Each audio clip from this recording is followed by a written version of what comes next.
Meditation. Okay. So James is with me. We figured we'd turn the camera on because why not?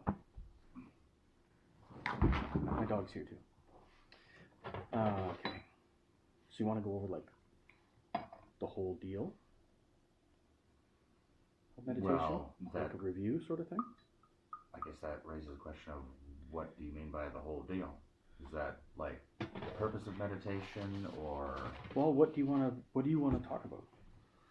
More than anything. I mean, what we were just talking about after we meditated was mainly about like trance states and stages and such.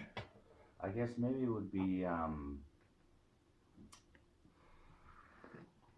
well, here's a question. How to notice the transition From what? into a trance state. Okay. So is it one of those things where it's kind of amorphous and you're just kind of there, or is there ever a point where you kind of go, I'm in a trance state, or, you know? No, fair enough. Well, essentially the way we're doing meditation, right, where we're going, starting with a focal point in the silent recitation, and just to review that camera-wise, it's you take a point in your body that becomes your focal point where you place your mind. So for martial artists, I usually recommend Dantian. And then you start reciting in your mind a 2-syllable word as though you were speaking it to that point. Right. Right? Like mentally speaking it to that point. And the idea is that it's actually called focus meditation in like Buddhist circles. And that's when you're taking your mind, because you have so many things going on in your mind, you're focusing it to 2 things. Right. Right? So focus meditation, or conscious meditation, is not a trance state. Right. Okay? Focus meditation means that you're actively trying to calm your mind down by giving it something to do. And the first 4 stages before the trance state are that. They're different. Okay. They're different parts of that. So you start out doing this focus meditation, and it starts out that you're like thinking of a point and saying this word to that point. Okay. Eventually they sort of become one thing, where it's almost like it's not your mind projecting that word anymore down to the point, but rather that your focal point eventually starts saying the word by itself. That's what you perceive it to be. Okay. So does that make sense? Well, I guess the way I'm kind of conceptualizing that right now is that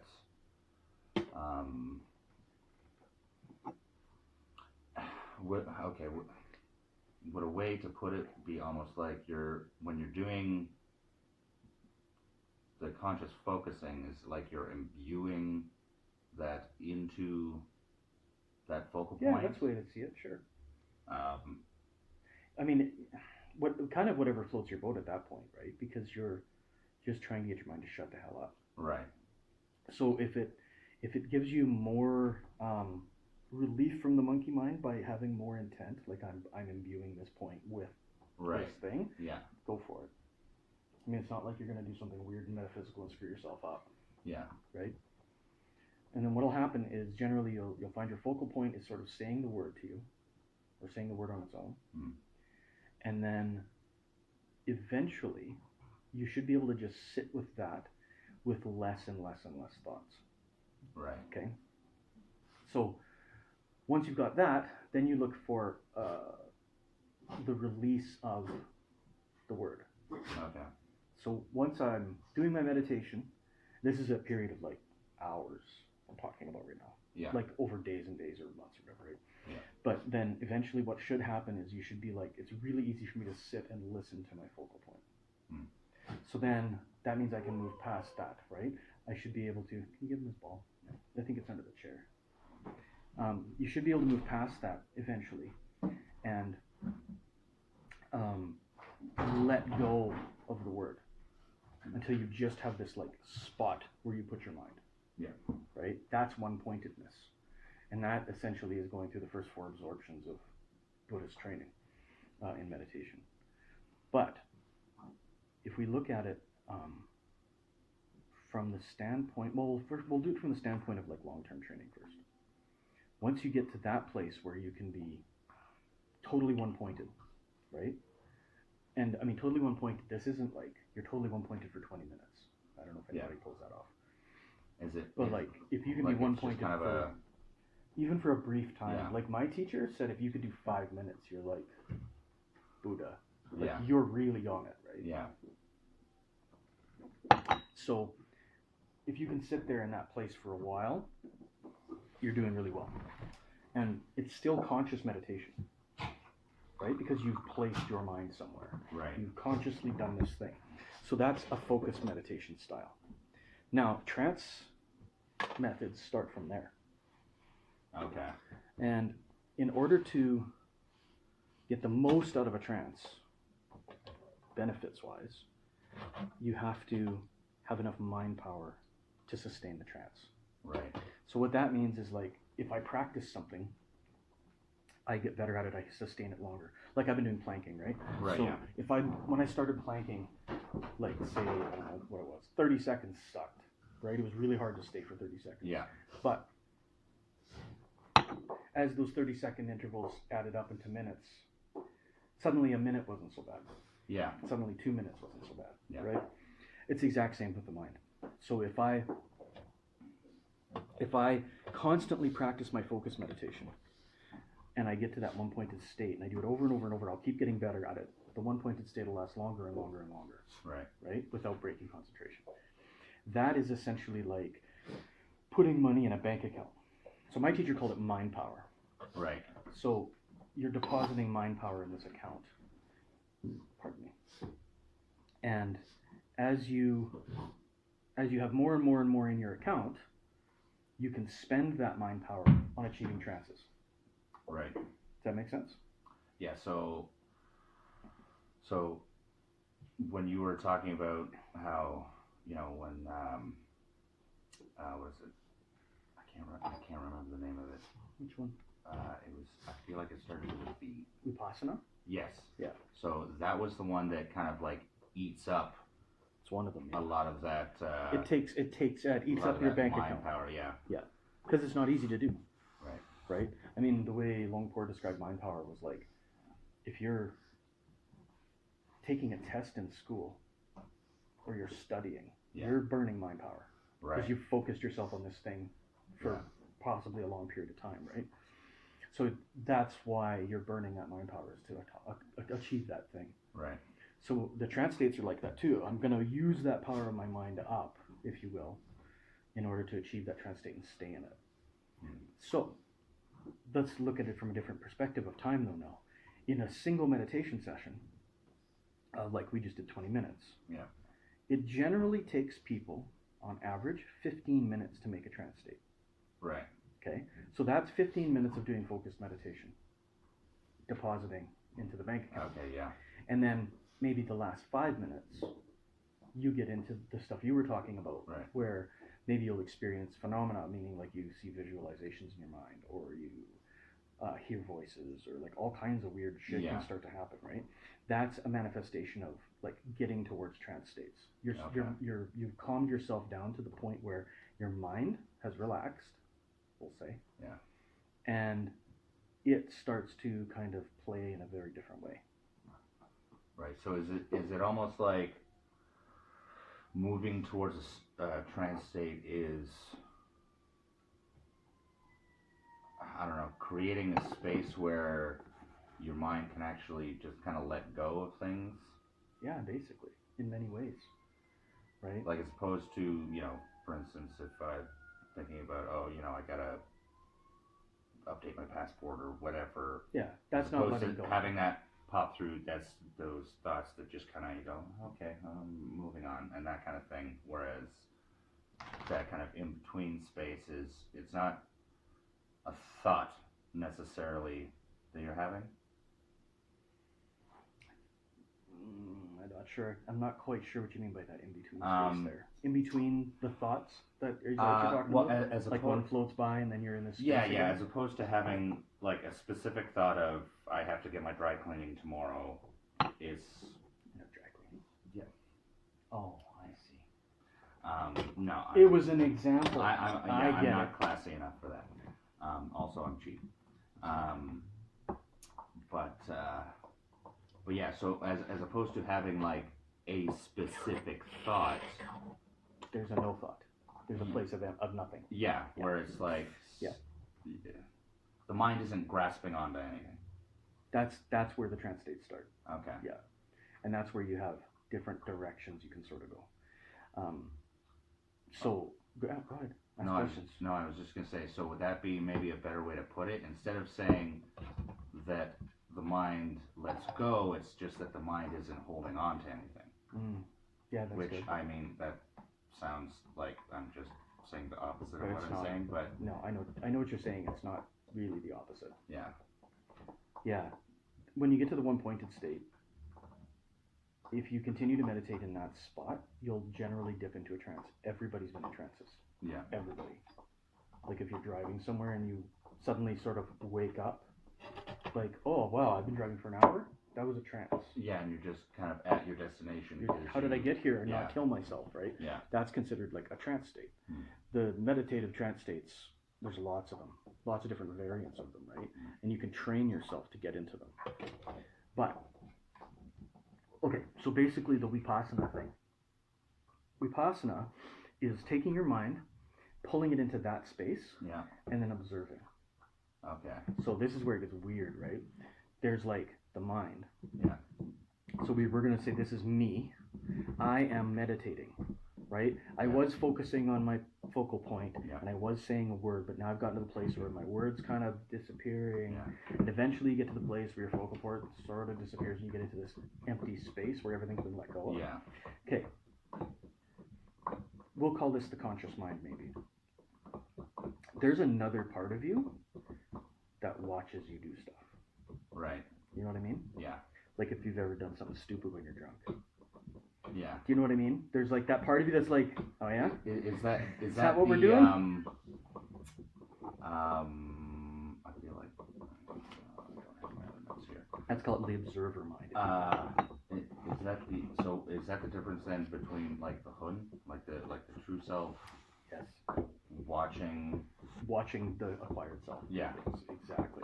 So if you can get your acquired self to shut up, right, you can hear your hun whispering is what basically is said. Okay, yeah. Right? Your true self is actually watching you do stuff. So what you're doing in Vipassana is you're trying to get your mind to shut up, your acquired self, so that your true self, you can like pay attention with it. Yeah. And then the idea is that you pay attention just observing things first. So like Vipassana retreats, they'll sit for 10 hours a day. Oh, wow. For like 10 days. That's intense. No breaks. Oh, no breaks. No breaks. They'll sit for 10 hours. Craziness, right? Yeah. It's craziness. But the idea is that it's showing you that you can get into this place where you can observe anything disappear. Everything's impermanent. So like if you get itchy, it'll go away. Yeah. It won't itch for 10 hours, right? Yeah. If your butt is sore, it will go away. It won't be sore for 10 hours. It'll come and it'll go, right? And we all know that instinctively that happens. Yeah. But that's what Vipassana is at first. Is it's just observing what's actually happening. Okay. That's it, right? So a lot of meditation methods start with observing what's happening in your mind, trying to get it to calm down. Right. Vipassana starts with, okay, now I'm going to observe everything that's happening inside my body, not just my mind. Okay. And then it moves from there. That's like, so I was calling the first part of focus meditation or conscious meditation. This is the Vipassana is not a conscious meditation in that way. It's a letting go. It's a contemplative meditation. Okay. Some people might call it. And that's one method, but it takes a lot of mind power to do that. Yeah. It takes a lot of mind power, a lot of practice, right? Till you can get your acquired self to shut up enough that you can see kind of through the eyes of the true self. Well, it's like that ground, because it's like that the acquired self is it's just got its talons locked in that it doesn't want to let go. So it's like you gotta pry it out one at a time, and then it might dig back in again and that kind of thing. Oh yeah, and the acquired self will rear its head. Yeah. Forever. It doesn't. It doesn't want to be ignored. No, I mean It is you, and you think it's you. Do you know what I mean? If your true self is really who you are, Right. your acquired self thinks it's who you are. Like Kevin always says, there's who you really are and who you want to be, or who you pretend to be. You know, Okay. right? And the acquired self is who you pretend to be. Okay. All right. So the acquired self is convinced itself That it's that real. that's actually who you are. When it's really not. So it's like, that's insidious, because it's like, it's a, like the self-deception almost covers its own tracks. It does. As it's going. It's one of the reasons meditation is so hard. Because not only does it cover its own tracks, it'll fight you. It'll stop you, because it's you. It knows everything you know. So if it's listening right now, it's like, no, you're not allowed to meditate that long. I'm going to screw that up, because then I lose control, right? I start to lose power. And I don't want to lose power. It's been in charge your whole life. Yeah. Right? I mean, if your true self is an artist, but you do some job, and you just try to convince yourself you're not an artist. It doesn't mean you're not an artist. Yeah, like those guys who just take a mundane 9 to 5 to pay the bills and wind up, And wind up lost in it. Yeah. They turn into that person. Oh no, I'm a cashier at whatever. Kind of become a shell. Exactly. But inside there's a part of them that's just suffering, right? Because it can't get out. The idea is to try to remove as much of the acquired self as you can in meditation, so you can see what your true self really is, right? Because happiness is involved with your true self. It's not involved with your acquired self. Yeah. Shit doesn't make you happy. Buying shit doesn't make you happy, right? It's something else, and it's like who you really are that can find happiness. Right. Not what everybody tells you finds happiness. Like an analogy of that could be, just at a really kind of simple level, like actually telling friends how much you care about them. Yeah. Like your acquired self might say, well, no, I'm a dude, and I can't I'm do stoic, and and all this stuff. Whereas you have those couple of friends where like you really love that person, but you've acquired this ability to never say it. Yeah. Yeah. And it's letting that shit go. At a point there, it's a defense mechanism, but beyond that, it's it winds up.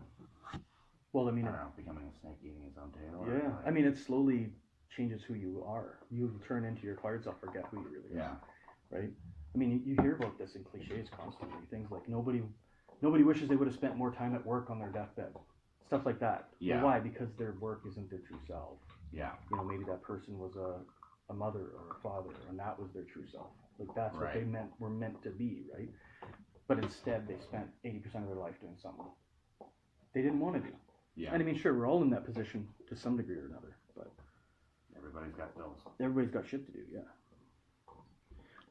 Yeah, so that's the idea, right? Is that if you can calm the acquired self down enough by increasing the power of your mind, then the true self, you can hear it. So when you do Vipassana and you're doing insight meditations, you're observing what's real. That's what you're trying to actually do. That's where the whole Buddhist stuff gets started, right? Where it's like everything's impermanent. That's where that starts. And yeah, there's all these different stages to Vipassana and stuff. But essentially it's observe anything that comes by and just sort of label it. That's how you do it. So if it's like, I'm thinking, I could just be like, oh, I'm thinking, and let it go. Right. Because if you label it, because we're human, it's easiest for us to categorize it and leave it. Okay. But if we don't label things, it's very difficult. Look at the world. We've labeled literally everything. Right. Oh, yeah. So anything we don't have a label for, it's like we become fixated on it because we don't have a framework to actually plug it into and go, okay, I know what this thing is. Exactly. Get out of my way. Right. But if it's like, oh, that's a bicycle, you can let that go instantly. Yeah. It's like, but if it's like, what's that contraption that this person is on top of? And like suddenly this is a big thing I have to figure out. Yeah. Because that's what we do as people, right? So if we label everything, I'm thinking, I'm feeling pain, I'm itchy, I'm whatever, we can let those things go faster and faster and faster. Right. Until eventually it stops being generally external things that we're labeling and looking at. It starts to be on the internal things. And that's when everything kind of gets deeper and deeper and deeper. Yeah. Right? Like things like impermanence. Look at every single thing I've labeled in the last 5 minutes of my meditation disappeared. Nothing's permanent. Right. Right? So like one of the first Vipassana ones I learned was meditate and visualize a field of corpses from a battle. All right. That was. And watch them fall apart. Watch time take them away. That was like the death meditation. That's one of the death meditation, right? And it's because it's like realize that everything's impermanent. Yeah. Oh wow, yeah, everything dies, and then you have that shit. I'm one of the things that's gonna die. Yeah. And then you start to have to deal with death, and like it gets really heavy, right? Yeah. That's a big one for sure. But that's where, in that space where you're in the space between being one-pointed and starting to do trances. That's where the phenomena take place. Right. Because the phenomena, seeing things, hearing things, feeling things that aren't real, it's the acquired self trying to get power back. Okay, so it's losing the battle, right? Like it feels itself kind of getting. I'm losing here. Boxed in, and it's kind of like. Yeah. So I mean, at first, like most people that I've met, that I've taught meditation to and stuff, they'll say things like, "Oh, well, I can't meditate. Why?" Yeah, I've heard that. Right. Like I've made a point of, anytime I'm talking to someone like coworkers or whatever, about anxiety of with their life, relationships, school, whatever, invariably I'm like, well, you should meditate. And they're like, oh, I can't meditate. Yeah. I'm too anxious or whatever. And it's really cool to unpack that. Why can't you meditate? Oh, well, when I sit there, I feel like I'm wasting my time. Oh yeah. Who feels like you're wasting? You know what I mean? It gets into that whole thing. So if you start meditating regularly and you're making deposits in the mind power account, your mind is growing stronger. Your true self is growing stronger. Right. And as it gets stronger, the acquired self, if you will, is getting weaker. Yeah. It starts playing dirtier and dirtier tricks. Right. Because it's fighting, right? I think of it as like a martial arts guy, right? So it's a combat. So, oh, you're itchy. Or, oh, let's think about the movie we watched last night. That's easy stuff to deal with. No, I'm busy meditating. Right? Yeah. But then suddenly it's like really starting to lose. What does it start doing? Usually it's memories next. Yeah. And usually it starts off fairly innocuous and then it gets brutal. It starts on memories that are like really emotionally charged. Okay. Good or bad. Because if it can get you thinking about whatever, then you're not meditating. Right. Right? Then, if you get past the memories and such, it starts doing weird shit, generally. I think because it's desperate. Yeah. So now this is where you find the white light bunnies, if you will. The people that are like really flaky and weird get caught up in this. And that's where you'll have a vision of entity talking to you. Right. Right? Like Longpor, the first example he gave was, maybe, he said, we're in a Christian country. Maybe an angel appears. Right. And starts telling you, you're special. You have really accomplished something in meditation. Most insidious trick there is. Wow, you're so good at this. We should discuss where you're to go. Right. It's almost like you're not meditating anymore. Like you're dreaming now. Your acquired self is trying to convince you that you're hearing the voice of God, and it's actually the devil. Yeah, if you use that lingo, exactly. Yeah, for just to kind of keep it in that. Mm-hmm. Yeah. And that would be exactly it, right? Kind of vernacular. It's tricking you into not doing what it wants you to stop doing, right? So, like that was Longpor's example, was the whole heavenly being thing. And then the next thing you know, I've met people like this, talk about meditation with them in a real way, and they go, well, yeah, when I meditate, I talk to God, angels. Oh, right, they have like a whatever character, whatever. They have their spirit animal, their character that they go to. Which and now what are you doing, right? You're just talking. You're letting your acquired mind just mess with you, right? And get you weirder and weirder and weirder, and as far away from meditation as you can possibly get.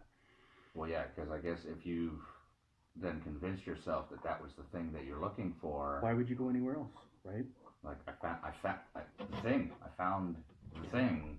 found it. So I'm what- enlightened. yeah. I've had people tell me they're enlightened. Right. You know, the same kind of people that are like, sorry, I'm late for the meeting. I had to check my tarot cards to see what color shirt I should wear. That's a quote. Like, what the flying? How do you live? Yeah. How do you live like that? How do you live if you're in a rush to get out the door? It's crazy, right? Like literally crazy.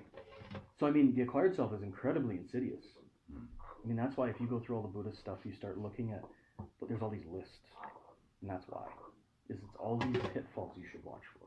Careful of this, careful of that, careful of this. This might happen because you have like thousands of years over millions of practitioners. Yeah. Saying, oh, this is a good trap. Anybody ever experienced this before? Yeah. You know, that sort of thing. Yeah, because the first guy that it happens to just goes crazy. Perhaps, right? And But then he's talking to hopefully- his friends and stuff, and Yeah. maybe they figure it out. Yeah, and one of them is like, Man. that sounds like BS. Yeah, I don't think you were talking to angels, dude. I think you were talking to your hat. Yeah. You know, so then the phenomena, no matter what form they take, are meant to be a distraction. That's the lesson, right? And then you're supposed to just let it go. Be like, well, you know what? When I was thinking about whether or not I left the stove on, I let that go. This is no different. It's just a distraction, even if it is something like really insidious and difficult. So could that be then a misconception of meditation, that people think the goal is the phenomena? Yes, that I think is the biggest misconception. Longpor told us like stories about it. Yeah. Did I tell you the story about the guys that got themselves shot? Meditation group in Thailand? It's crazy. I'll tell it quick. No, anyway, 'cause I don't do know that, I don't know if it was Longpor himself or if it was someone else that he was training with, but that like someone had been in like a trance state in meditation for like 3 days or that was something, him. and they were like, Yeah, had to like, that was his master jerk him waking him out of it, saying Yeah. this is how monks die. yeah, Because he said that he had reached a state of bliss where he was just euphoric yeah, and he didn't ever want to leave. yeah, And his master was like, yeah, this is how monks die, they'll starve to death. yeah. But it's the same thing, right? It's like, man, that's an insidious trick, right? Well, I mean, bliss, that, Insidious trick.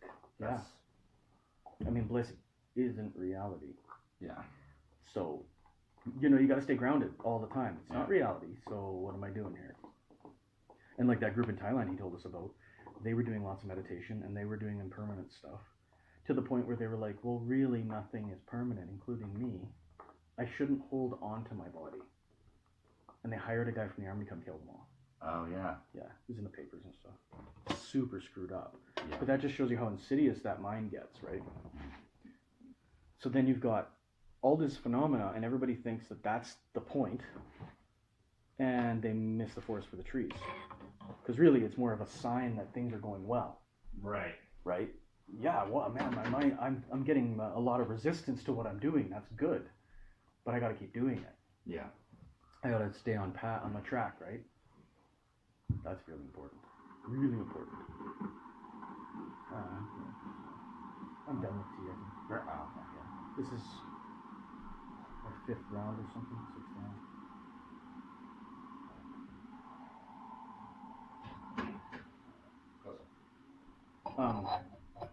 Yeah, so I mean, like the experiences you were having today, that's a good sign because it means to me, when I hear that, it's like you were meditating long enough and you had enough mind power that you kind of started to hit a trance state, and in that space there was the combat happening, right? Yeah. Distractions. Hey, look at this, pretty lights, voices, whatever it might be. Yeah. Look at this weird thing that now you can think about that instead of doing your work.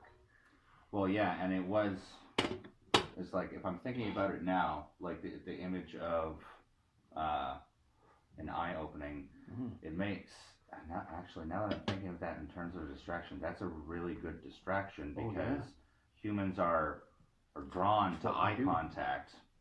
Yeah, man. So it's like, if Insidious. I see an eye is opening, the word. I go, oh, what is this? Mm-hmm. And without even,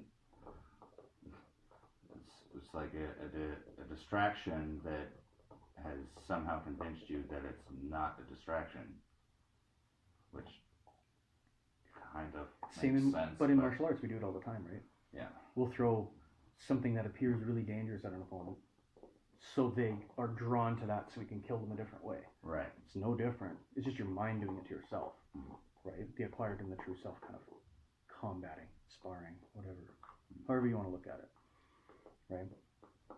I mean, and then you look at the whole idea of enlightenment. To me, it's like it isn't a place. An enlightenment, like, literally means like a sudden understanding. Yeah. That doesn't mean it's a sudden understanding of all of reality. Right. It's Yeah. just a sudden understanding. Like you can become enlightened about a thing. Exactly. Like, I don't know, your relationship with a parent or something like that. You can have, like, some people might describe it as an aha moment, except the enlightenment would probably be a little bit more profound than that. Not necessarily. But I think of them as like moments. Oh wow, I realize now that I have whatever anger issues because my dad was really angry when I was a kid. right. And that's what I grew up around. And now I have anger issues. I get it. Okay, so I can let this go. This isn't really who I am. I acquired Right. this, right? That's an enlightenment moment. So is But over time, like you think about like, sorry, no. but you think of over time, if you think about like monks and stuff, Lungpor, right? Been a monk like a billion years or whatever. Yeah. If you start there, where are you 70 years later? Do you know what I mean? Like, what's the Yeah. enlightenment then? Yeah. What's that moment where you've already gone past everything's impermanent? I have two parts of me. I have a true self, that's observing my acquired self. Like, on and on and on and on and on. And I think that's where you get like a really strange poetry about enlightenment experiences. Right. Because how could you understand it? You can't. You're nowhere near that, Yeah. So would just trying to kind of conceptualize this Go for it. in a quippy way. Might want to put it on a T-shirt. Oh, good. Well, After enlightenment. I actually. Then what? Oh, How about that? I like that Russell Brand quote. There is no Viagra for enlightenment. Oh, that's pretty good. But no. It's a shame. Yeah, it is a shame. But so a way to put it would be, enlightenment isn't a state; it's a signpost. Yeah, that's really good. That is a T-shirt for sure. So It's exactly that, I think. I'm better at marketing than I want to be. The beard. I just had an idea. Just one stroke. Oh, crazy. Just one stroke. Yeah. We're going off the rails now. It's a penis joke. But yeah, exactly, right? That's how I see it anyway. Because a lot of my Nagong, my inside work, I could look at almost every bit of it as a result of that. Yeah. Like, I was the kid with anger issues, big time. But my Yeah. dad still has anger issues. And it took me a long time to realize that wasn't who I was, it's who I became. Right. Which meant I could reverse it. Right? So I had to look at, why am I angry? It was kind of an external framework that was laid over. Yeah. And it was kind of just having to peel. And it's not like I still don't get angry, sure I do. Oh, well, yeah. But almost at nothing. Like, it's very hard to get me to be really losing my top. Yeah. Because, that moment of realizing, hey, I don't have to live like this, meant that I started asking the questions, how do I change it? Now, then, and this might be kind of going off topic a little bit, but does that then raise the prospect of, specifically with anger, of being able to choose the right time to be angry? Because it's like, I feel like there's definitely, the kind of cliche is being angry at injustice, but there's certain things like... Well, there's certain things worth being angry about. It's how the world changes, right? Again, if I go right back to, like, Lungpor's teachings, his words were, mind power, meditation and the creation of mind power, creates a filter for the emotions. I had kind of an experience about that after he had said it, but to me it was like it made distance. So it was like, dude cuts me off in traffic. Yeah. 17-year-old Neil, instantly angry. Yeah. Right? But after I'd been doing the work, I would be like, well, why does that make me angry? Well, a guy could have killed me. So you're not angry. You're afraid. Yeah. okay, what are you afraid of? And it goes down the rabbit hole quick, right? Yeah. But I'll let you out, Doug. But are there things that even with that distance you'll get angry over? Outside. Of course. Yeah. Why wouldn't you? I mean, if somebody is really racist to one of my friends, Yeah. I'm not instantly angry anymore, but I see it coming. Right. And I get to go, do I want to be angry about this? Yeah. Or is this just a fear issue, blah, blah, blah, blah, blah. And sometimes I go, yeah, I'm angry about this. That's wrong. And I can do something about it. Yeah, because Right? it's like, no, screw that guy. Did you go to the bathroom? Yeah, exactly, right? I mean, if we don't have, it's part of being human. If we try to not be human, what the hell are we doing? You know what I mean? Sometimes you need to be angry to make things change. You know? That to me makes a lot of sense. So yeah, there's always a time to be angry, but then you start to get into the whole morality of why you meditate and stuff too. Because Right. it's like the distance from the emotions gives you time to make decisions about what you're going to feel. And you start asking yourself, is it worth feeling this way? Should I feel this way? Yeah. And that's martial virtue stuff right into martial arts. Given the power of life and death in your hands, you better be Yeah. able to make good decisions, Yeah. right? I mean, dude looks at your girl in a bar, you punch his lights out, Yeah. that's like a 17, 18-year-old twit, Yeah. maybe. Whereas like a grown man would go, yeah, my girl's really hot. Yeah, my girl's hot. I'm attracted to her. Yeah. It makes sense that other people are going to feel the same. And yeah, I like it when people agree with me. exactly. And that, but like reframing it like that completely flips Yeah. it over. I mean, you can also go, hey, that guy's checking me out. She Yeah. feels good now too, Yeah.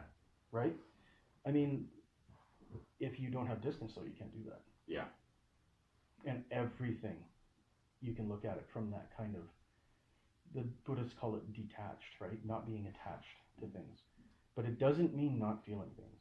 It means making decisions Yeah. about what's going on and how that makes you feel, without it just being an instant reaction. My mantra for years was only do actions, not reactions. Right. Actions are by choice. You know, and I worked really, really hard to not react to things. Because, I mean, I was a totally different guy 20 years ago. Right? I mean, I did it so much that it affected my martial arts. What do you mean? I actually, like, started screwing up my martial arts with it a little bit. Oh, really? Put too much distance between me and should I block? Started getting punched in the face. Oh, yeah. Oh, yeah. Overthinking in that regard. Yeah, and I had to just let that go, Yeah. right? Because that was obviously too far. Yeah. Same Yeah. sort of thing, man. Yeah, like as far as kind of trying to create that delay between stimulus and response, I kind of conceptualize it in the terms of compartmentalizing, Mhm. and in that literally, well, to use a modern analogy, like having a bunch of icons on a screen, they're spread out, and okay, I'm gonna tap on that one and actually unpack it for a second. Yeah. And then kind of, okay, I think I've got my head around that, and then I pack it back up again and put it back up on the shelf so I can still see it on the shelf. It's still doing its thing, but it's not. But I know what it's about. Yeah. It's not affecting me the way it might have. See, and I think that's bolstering the position that there's mind power being deposited through practice. Right. Because, like, you look at little kids, for instance, they're just completely raw. Yeah. Right. Pure unfiltered, Yeah. undiluted emotion. And they're just reactionary. Yeah. All the time. And as we Like grow if up, they're happy, they are happy. If they're Yeah. sad, they are sad. And there's just. and as we grow up, we already start to gain distance from our emotions Right. acquired by life, right? Luang Gang talked about natural meditation, which is actually the trance state you achieve, or borderline trance state, I guess, right before sleep. That we actually do it every day. Oh, yeah. But it's a deposit in the bank account. So when you're 13, you don't have as much as when you're 30, even if you've never meditated a day in your life. Right, because you physically haven't been going To sleep that long. Right. So now if you look at it that way, older people mellow out. Yeah. Well, sure they do. They have that much more mind power as they get Yeah. older. right? Yeah, so right. So then it's not just as simple as, oh well, they've had such and such experiences which gave them perspective. It's literally that. Well, it is that, but that's all part of building Yeah. mind power too, Right. right? It's all tied up together. So then if you're meditating, all you're doing is you're adding to that, right? And Lungpor's position on the whole natural meditation thing was that, say it takes you 10 units of mind power, Yeah. to get through your day, Right. a normal day. Yeah. He says your natural meditation at night gives you about 9.5 units. So you're running a deficit. Yeah. Just always. Always running a deficit. And then he said, so why do you think people start forgetting things when they're older? What do you think Alzheimer's is and dementia and stuff? And it's like, oh wow, that's interesting. Right. Like you've used it all up. The same thing happens to people who've been in incredible stress. Yeah. And have to deal with that stress, right? They have to burn that mind power to get through it, but now they've burned a bunch. Yeah. And what do you have after huge traumas, huge amounts of stress? Yeah. You have people that get strained, right? Their mind Yeah. can't handle certain things. Right. And then you kind of, The honestly, deficit increases. the first thing that popped into my head, and this is a side effect of working as a line cook, of the stress level. And for the record, I'm not comparing the jobs. Being a line cook is actually one of the top 5 most stressful jobs in the world. Yeah, I'm sure So- you're under stress all the time. So it's like, and the reason I had the little disclaimer is because in the same category Probably soldiers and shit. as soldiers, as emergency room surgeons, Yeah. you know, and that kind of thing. Stress is and- stress, right? Yeah, because it's like your body doesn't care what the cause is. It It's just just feels dealing with the it. effects. Yeah. And so, Sure. and in particular with, you know, restaurants and bars, the go-to for that is always self-medication. Sure. Yeah. Like, because it's easy, it's available. It's Yeah, and it's not just availability. It's almost like, because I felt it, kind of being in the industry long enough that you can feel like a subconscious resistance from other people when you're like, no, I'm not gonna. It's like someone offers to buy you a drink, because you know, you get off work, you have a drink after work. Maybe someone who finished their shift is already half in the bag. They're like, yeah, there's shots. Mm-hmm. And you're like, no, I'm trying to cut back on that, because that's something I was going through recently myself. And it's like, it's not the same when you, as you know, it's Sunday afternoon, you go to a buddy's place for a barbecue, you're like, oh man, just have a beer, and you're like, yeah, screw it, it's Sunday afternoon, we're having It's a whole different thing. roasting some sausages or whatever. That's not let's have a beer. self-medication. Yeah, that's like, That's relaxed. screw it, it's my day off, I wanna have a drink. It's like, you can feel them, what am I saying? You can feel them sensing you trying to pull away Mm-hmm. from that space, and it's like that you're pulling away, kind of, it makes them have to realize What's going on? and then they're like, no, I don't want to think about that, because then I actually have to start unpacking these things Mm-hmm. and why I'm doing this, and that like- would be your acquired self. yeah, No way, we're not doing that. We're doing just fine the way we are. yeah. That's So, one way I of mean, looking at it, right? on the one hand, it does make me, basically, I want to say it makes me a little bit less judgmental about, shall we say, the enabling friends, Sure. because it's not like Well, they're not being mean to you. they're not trying to actively trap you or trying something. to destroy you. No. It's just they're, It's just how they're going through life. yeah, Right. they're so caught up in that, and So yeah. that was a bit of a tangent. Yeah, it's okay. But yeah, like what you said earlier when we were meditating was like you were only meditating 5-minute bursts before. Yeah. Like back at home. Yeah. And yeah, just think about it as deposits. That's only, $1. Yeah. 20 minutes is $5. Yeah. Right? It's just, it will add up faster. So I mean, that's why if you've ever hung out with monks, or you ever get a chance to, Yeah. they're really weird people. Oh, I know. And that's why. Because, yeah. you look like the monks I trained with Longport. Those dudes were meditating 3 hours a day. And the guys I was hanging out with, they were about my age at the time. They'd been monks 10, 15 years like that. Wow. Their hours are in the hundreds, maybe Yeah. thousands, right? I mean, of course they're very different. What, 3 hours a day? You're basically looking at 1,000 hours a year. Like a year, yeah. Approximately. So I mean, they were like That's- 10,000 hours in. yeah. So it makes sense that they seem like different people. Yeah. Because they're not like anybody else, right? And then Yeah. the highest level practitioners I've met, like Lumpur, they just don't fit in. They're just because I mean, to use a modern parlance, they don't give any fucks Yeah. about all this bullshit, right? They're just like, no, this is who I am. Deal with it. Yeah. It's not my problem if you can't deal with it. Yeah. Right? Which is something I aspire still. Yeah. Of to actually letting go of responsibility for other people's emotions. Exactly, because it's not your responsibility. Yeah. And But you have to, like, speaking, what are you going to do about someone else's? And that the thing is that we really believe that we are responsible in that way.